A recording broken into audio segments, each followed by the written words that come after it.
Hi everyone, welcome to Pal2Tech. The Fujifilm exposure compensation dial is designed to allow you to override the camera's exposure choice. The exposure compensation dial will not work if your camera is set to all manual mode, meaning that if you have your aperture set to a specific value, your ISO set to a specific value, and your shutter speed set to a specific value, then your camera is in manual mode. And at this point, if you rotate the exposure compensation dial, nothing will happen. However, when you set at least one of the three exposure triangle settings, aperture, ISO, or shutter speed, to A, or automatic, that's when the exposure dial gets activated and can now be used. So you need to turn the exposure compensation dial, which rotates 1/3 stops of exposure, to override the camera's exposure choice. You see how I've overridden the camera's exposure to more accurately portray what a stormtrooper would look like if it was, I don't know, standing in your living room. Swap out one background for another, and you may find that your camera just doesn't get the correct settings as you'd want them. Now, you need to remember that anytime you rotate the exposure compensation dial, your camera is either going to adjust your shutter speed, your ISO, or your aperture depending upon what is set in automatic for each one of them. So for example,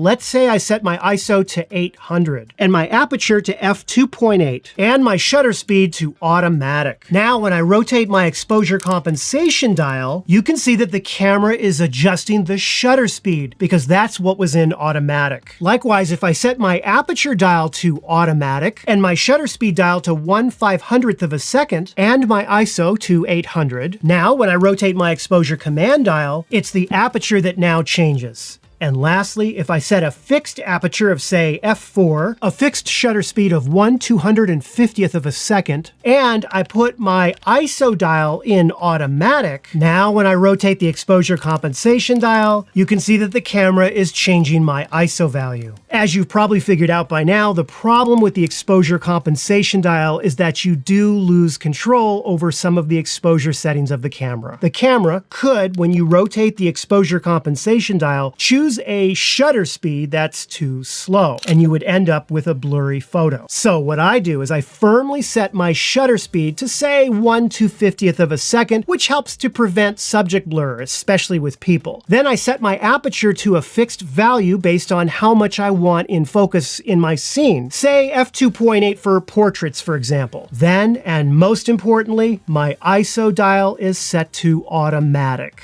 Because my ISO is set to automatic, my exposure compensation dial is now active and it works, but it will only adjust the ISO when making exposure compensation adjustments. It will not change my aperture or my shutter speed. Looking at it from the top, you can see that it allows for exposure compensation adjustments for up to 3 stops. However, you can also set the dial to C. This does 2 things. The first is that it relocates the exposure compensation adjustment settings over to the front command dial right here. So now you can rotate the front command dial, which does the exact same thing as rotating the exposure compensation dial. And the second thing that it does is it gives you 2 extra stops of exposure compensation to work with. Have a look at this now. It goes up to 5. You see that? Now, if you put your exposure compensation dial in C, you need to be very careful that your front command dial is set to the correct roll, otherwise it will not work. To check if your front command dial is in the correct roll, put your exposure compensation dial to C, then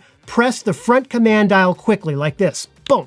You see the menu that popped up? Have a look at this. You see that? It immediately puts it in shutter speed roll or exposure compensation dial roll. Every time you press it, it toggles between the various rolls that this front command dial can be set to. And here's another thing. If you have your ISO dial set to C as well, you get all 3 separate rolls to toggle the front command dial between. The point here is that you need to check and be sure that the exposure command roll is enabled on the front command dial if you're going to be using the C option on the exposure compensation dial. Also, you can enable a better and additional view of your exposure compensation values so that they appear right here. You see that as digits? To do this, go into your menu, into Screen Setup, and go to DISP Custom Setting. See how there's scale and digit? Go ahead and put a check in digit. Now you'll see them both on the left side of the screen and at the bottom. But wait, there's more. You can even set them to appear if you are in large indicators mode on your camera. Check this out. If I go to Screen Setup, Large Indicators mode to on, then go to Large Indicators Display setting, right here, the first one, and then tick this box like this. Have a look at this. There it is. Now, something you need to be very careful with if you're planning on using the exposure compensation dial regularly. If you have your camera's dynamic range setting to either 200 or 400%, or your D range priority setting is set to strong or weak, or your exposure compensation amount you are dialing in exceeds 3 stops, then what you see in the viewfinder or the rear LCD screen, including the histogram, may not accurately reflect the scene based on the exposure compensation that you're setting. Now, this same care also needs to be taken if you are shooting in F-Log for movies as well. Overall, your usage of the exposure compensation dial will be strongly dictated by the type of shooting that you do. Some people own Fujifilm cameras and never once touch the exposure compensation dial. Others cannot live without it and use it all the time. But for those of you who are a little unclear as to how this all works, I hope today's video has been helpful to you. If it has, be sure to give it the like and subscribe. Have a wonderful weekend. I am signing off now, and I will see you next week. Take care.